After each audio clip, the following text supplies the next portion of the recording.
Hai Dreamason, kembali lagi sama aku Dri Adrian di dalam segmen Black Story. Oke, tema Black Story pada hari ini adalah misteri. Baiklah, daripada berlama-lama, kita langsung saja masuk pada episode ke-11 Black Story.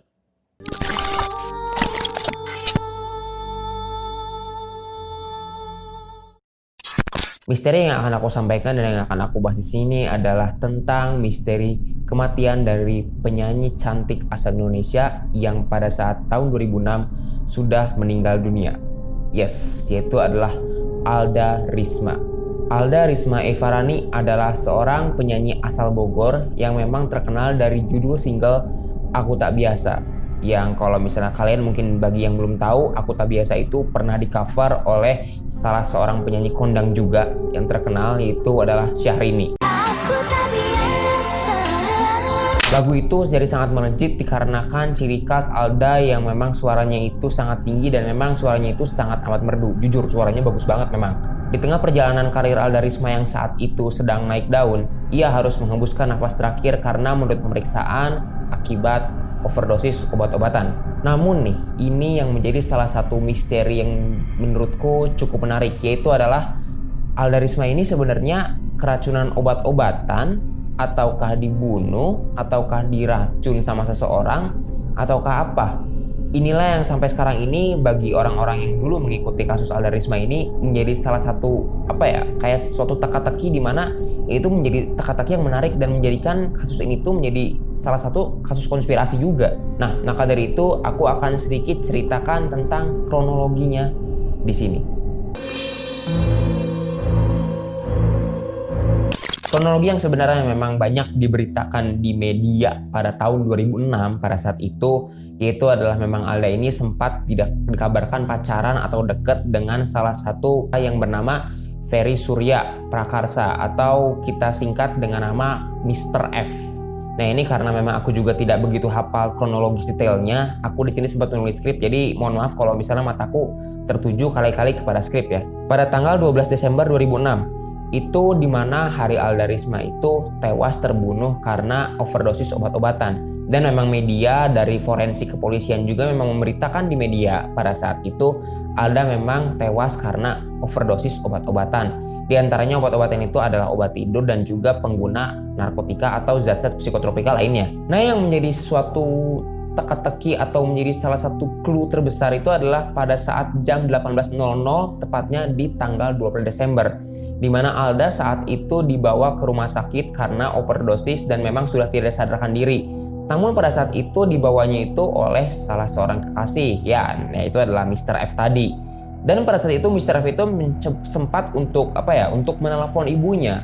Kalau dikatakan di telepon itu bahwa Alda itu sedang kritis dan memang sudah tidak sadarkan diri.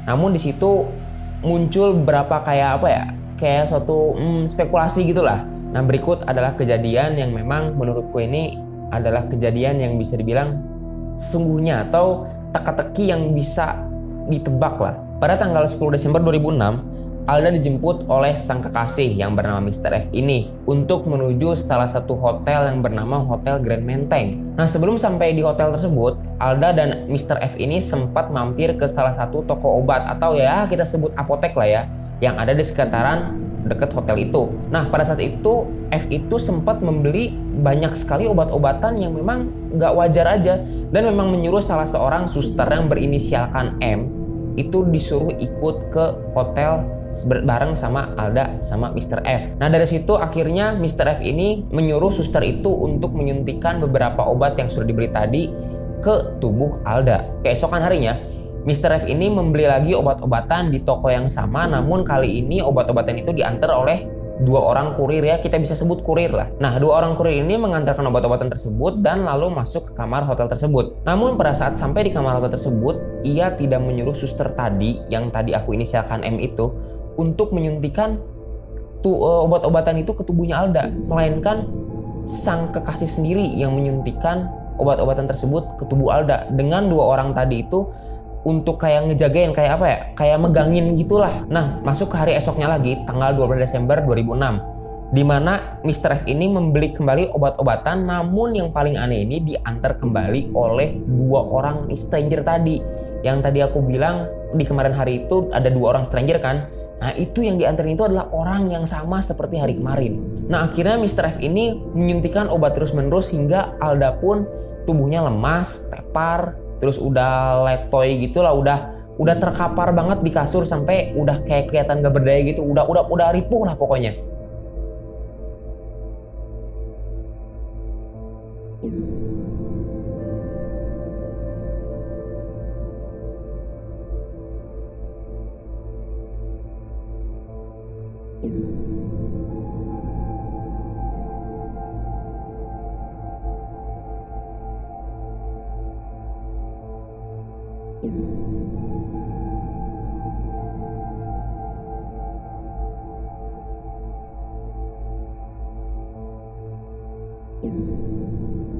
Nah lalu setelah Mr. F ini menyuntikkan obat-obatan tadi, 2 kurir yang tadi menganterin obat ini dikasih emas sebesar 100 gram yang pada saat itu mungkin harganya sekitar berapa ya? Sekitar 15-20 jutaan lah.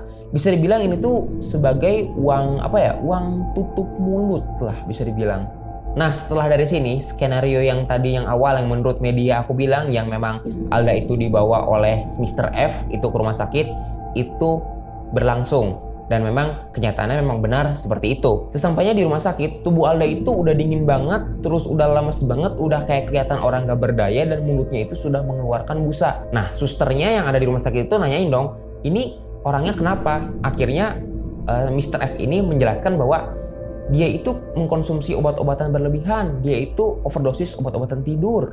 Nah, inilah yang menarik yang bisa dibilang ada sedikit clue-nya udah sedikit terbuka lah di sini. Setelah oleh susternya diperiksa, akhirnya Alda pun sudah dinyatakan meninggal dunia. Saat Alda dinyatakan meninggal dunia, ia pun kembali rujukan untuk dilakukan otopsi atau pemeriksaan lebih lanjut lah untuk untuk mengidentifikasi kenapa Alda ini meninggal. Nah, rumah sakit itu pindah bukan di rumah sakit yang di awal, melainkan di rumah sakit RSCM. Nah, namun yang anehnya itu adalah bahwa sang kekasih si Mr. F ini tidak menemani Alda pada saat ke RSCM, melainkan si Mr. F ini pergi ke hotel, balik lagi ke hotel untuk mengemas barang-barangnya dan juga membayar biaya yang sudah dikeluarkan selama menginap di hotel tersebut. Nah, di RSCM ini sudah diotopsi dan setelah diotopsi ditemukan lebih dari 20 suntikan jarum ada di sekujur tubuh Alda. Ada di tangan kanan, di tangan kiri, dan juga ada di kaki. Setelah proses identifikasi selesai, akhirnya Alda pun dinyatakan meninggal karena overdosis obat-obatan.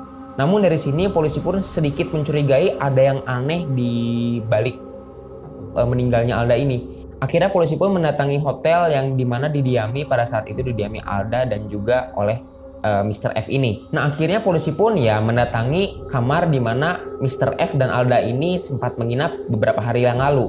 Akhirnya saat datang polisi itu di sana F itu sudah tidak di sana. Nah akhirnya polisi pun sempat mengidentifikasi kamar yang didiami oleh F dan juga Alda. Di sana itu ditemukan ada 3 syringe, 11 botol miras, beberapa alat kontrasepsi, infus, dan lain-lainnya. Pokoknya bisa dibilang obat-obatan lah, banyak obat-obatan dan juga alat-alat kontrasepsi. Akhirnya berselang beberapa hari, akhirnya polisi pun mendatangi kediaman Mr. F ini. Namun di sana rumahnya itu sepi alias rumahnya itu tidak berpenghuni, nggak ada orang di sana. Nah, jadi udah ketebak kan di sini sebenarnya ya siapakah pelakunya? Oke, jangan dulu stop videonya, kita lanjutin lagi. Setelah akhirnya polisi itu mencoba untuk untuk patroli di sekitar rumah Mr. F ini, akhirnya polisi pun menemukan bahwa Mr. F ini sempat lari ke Singapura. Dan akhirnya pada 28 Desember 2006, Mr. F akhirnya ditangkap dan dihukum 15 tahun penjara. Pada saat persidangan, pembelaan Mr. F di sini adalah dia kekeh bahwa dia itu saya tidak membunuh Alda, saya tidak bersalah, saya tidak bersalah.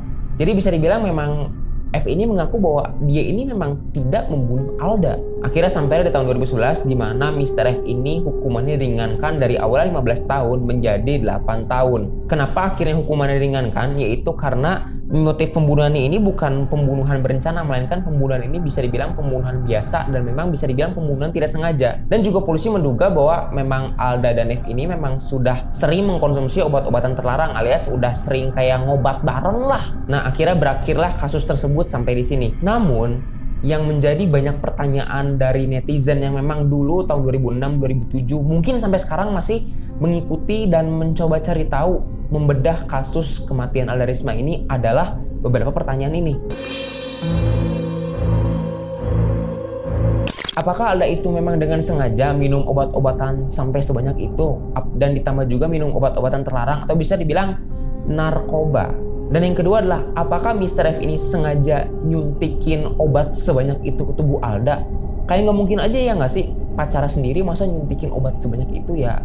Logikanya juga kalau orang overdosis obat-obatan aja, overdosis komik aja gitu kan udah teler, udah mabok gitu kan. Ini obat-obatan yang bisa dibilang dosisnya lebih tinggi dari sekedar obat-obatan yang dijual di apotek yang secara bebas gitu loh. Dan yang ketiga adalah, apakah F ini memang sudah merencanakan hal tersebut? Tapi menurut polisi bahwa memang kasus ini tuh bukan pembunuhan berencana, melainkan bisa dibilang dikasuskan pembunuhan biasa.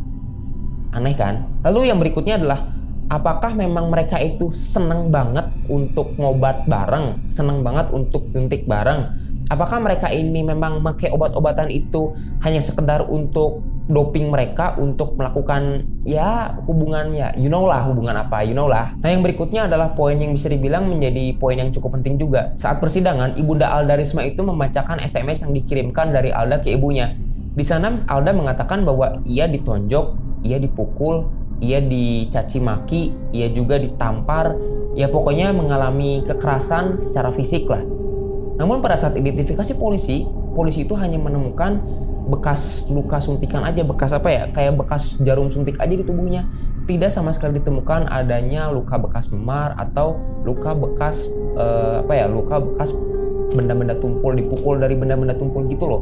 Polisi tidak menemukan hal tersebut. Ya mungkin bisa dibilang karena udah lama atau mungkin bagaimana lah, aku juga kurang begitu tahu. Namun sepertinya di sini polisi juga menyembunyikan sesuatu atau memang saat identifikasi itu memang tidak ketemu hal tersebut. Nah, itulah yang menjadi salah satu kunci pertanyaan yang sampai sekarang ini yang mengikuti kasus Alda Risma terutama itu menjadi kayak poinnya tuh ini ada yang aneh nih di sini. Poin yang tidak kalah penting di sini adalah suster yang tadi, perawat yang tadi yang disuruh F itu menyuntikkan obat-obatan ke tubuh Alda. Itu perawat itu kemana? Perawat itu kayak seolah-olah udah nyuntik terus hilang gitu aja, nggak ditanyain kayak, nggak diapain kayak gitu, kayak itu perawat kemana sebenarnya? Nah inilah sebenarnya yang sampai sekarang ini menjadi salah satu misteri dan teka-teki yang sampai sekarang orang yang mengikuti kasus ini tuh masih kebingungan dan masih clueless aja gitu. Alright, mungkin segini aja untuk video misteri dari kematian Alda Risma. Mungkin dari kalian yang mengikuti kasus ini lebih dalam, mengikuti dan meriset kasus ini lebih lanjut dan memang lebih spesifik lagi, mungkin kalian yang mungkin mengetahui hal-hal atau fakta-fakta baru, silahkan kalian tulis di kolom komentar di bawah. Sebenarnya fakta apa sih yang sebenarnya terjadi mungkin bagi kalian mengikuti. Nah sampai di sini untuk video kali ini. Jangan lupa kalian untuk join my cult by pressing the subscribe button. Remember guys, don't forget to join my cult by pressing the subscribe button. Dan jangan lupa nyalakan tombol notifikasinya and be a cult member. So, at last, I'm Dredren as a Grandmaster of the cult. See you on your side.